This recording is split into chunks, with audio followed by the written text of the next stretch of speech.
This is Jerry Gaffney with a story called Shoes. It contains a little bit of swearing. If you'd rather read this story, you can do so at jerrygaffney.com. Wingtips? Are you making model airplanes or what? Martin asked his brother Derek. You know, those two-tone dress shoes, also known as brogues, also known as 1920. They're coming back into fashion. Well, you'd know, I suppose. Who said that fashion is something so ugly it has to be changed every few months? Wild. If you want brogues, I guess you'll want an AK-47 as well to complete the outfit. At the mention of a gun, they both looked towards the window. The city sounded quiet. Wrong era if you're thinking of 1920s, American prohibition and all that, in which case an appropriate gun would be a Thompson submachine or a sawn-off shotgun. AK-47 was much later. Wouldn't want to be anachronistic. Okay, so for your birthday you want brogues. Wingtips, sometimes known as brogues, but other types of shoes are also known as brogues. Jesus, don't make it complicated. Gangster shoes. What size are you? 44. Coincidentally also a gun. Is that African or European? Derek laughed. 44 is the European size, 9.5 Australian. Okay, as long as they're not wildly expensive. Quite reasonable, I would say, especially if your big brother is paying for them. But you might have trouble finding a pair, what with riots and curfews and shootings, and them not yet being the height of fashion. I'm happy if you defer the purchase until this is all over, if it ever is. A few days later, Derek was making his way through Chinatown with groceries when a car bomb detonated. Martin heard the distant explosion from their flat. By then, such things had become almost commonplace. A few hours later, just as he was starting to become concerned, he answered a knock at the door. There were 2 police officers. Are you Martin Fleming? Yes. Can we come in? We have bad news, said the policeman. Your brother Derek was killed in a car bomb in Haymarket today. Martin stared at the police. He sat heavily into a sofa, colours fading from the room around him. Is there somewhere you can go to be with family or friends? No. Yes, friends, neighbours.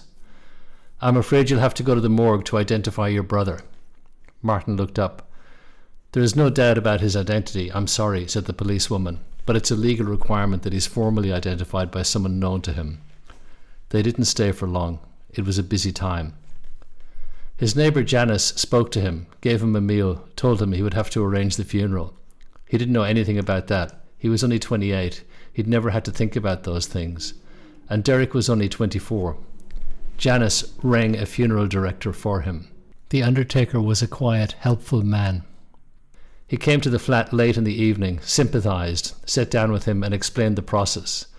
They would collect Derek's body from the morgue when it was released, organise a coffin. Did he want a burial or cremation? Was there a family plot? Would there be a religious service? Did he want a notice put in the papers and the socials? When he didn't know any of the answers, the undertaker helped him make decisions. He asked whether he had clothes he'd like Derek to be dressed in. Does it matter? To some people. Not to the deceased, but it can bring comfort to the family. Can you give me a couple of minutes to pick out some of his favourite clothes? Of course. The undertaker seemed unhurried, although Martin imagined that they must all be busy. In Derek's room, Martin went through the clothes in the wardrobe and dresser. He picked items that Derek had worn often and presumably favoured. He folded them neatly, put them in a hold-all and gave them to the undertaker. I want to get him new shoes, Martin told him. He wanted particular shoes for his birthday next week. The undertaker nodded, though he did point out that few shops and stores were currently open. If I can't get them, I'll pick a pair he already has and bring them to you. The following morning, Janice drove with him to the morgue. They stood behind a window, looking into a barren room with a stretcher on a trolley. Someone pulled the curtain aside for him to confirm it was Derek. He could only see the side of his face, the rest of the body covered. He guessed the covering was a courtesy or to avoid drama. They told him they'd notify the funeral director that the body was ready for collection. As they left, Martin said he was going to buy shoes for Derek. I think you should go home, said Janice. It's too dangerous on the streets. I'll be quick, just check a few shops, and if I can't find what he wanted, I'll go straight home. Do you want me to come with you? No, thanks. Janice looked relieved. The buses weren't running, so Martin took a share bike and rode into the city centre. The streets were quiet. Pairs of soldiers stood at the major intersections. There were army foot patrols on the streets. Many shopfronts had broken windows and there had been fires and looting. There was a burned out 440 bus outside Museum Railway Station. He left the bike on Pitt Street and continued on foot. David Jones was closed. The Westfield Shopping Centre escalators were running, but it was deserted, the shop shutters closed. The Strand Arcade was shuttered. On Hunter Street, the underpass was open. He went down the steps into the silent arcade. All the lights were on and the mirrored ceiling, usually crammed with movement, showed strangely static shapes. Opposite a closed banh mi shop was a sign for shoe repairs and sales. The window display was old-fashioned and he imagined he could smell cobbler's glue. Among a neat assortment of shoes in the window there was a pair of wingtips, tan and cream. The shop was closed. He tried the door anyway, but it was locked. He was turning to walk away when he saw a movement inside. A white-haired, bearded man was sitting behind the counter working on a shoe repair. He shook his head. Martin put his hands together as if praying, then spread them apart. He mouthed, "Please."